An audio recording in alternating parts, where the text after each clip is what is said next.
ভিডিওটা করতে বাধ্য হইলাম।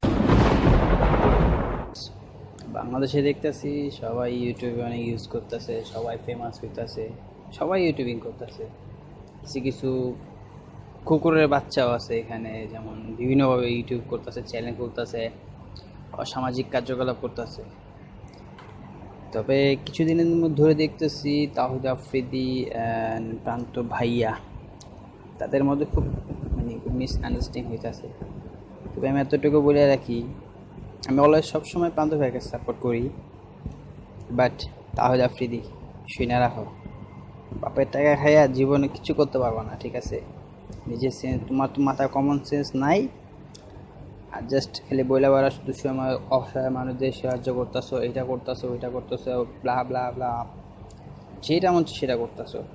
তুমি যে একটা ফালতু, ঠিক আছে, তুমি নিজে প্রুভ করতেছো। সব ফালতু তুমি কি ছেড়ে দিয়া ভালো হয়ে যাও। ভালো হইতে পয়সা লাগে না, বাপের টাকা আর কতদিন? পারলে নিজে খাইটা করে লো, বাপের কোম্পানিতে কাজ না কইরা নিজে আলাদাভাবে কাজ করো, দেখা যাক কতটুকু বাপের ব্যাটা হইছো। চেহারা সুন্দর থাকলে যে মনে হয় যে মাইয়া পড়ে, তার বাইরে তুমি তো, তোমার কি কমো, তুমি তো তোমার তো দেখা যায় হিজড়ার মতো, তুমি তো হিজড়ার চেয়ে কম না।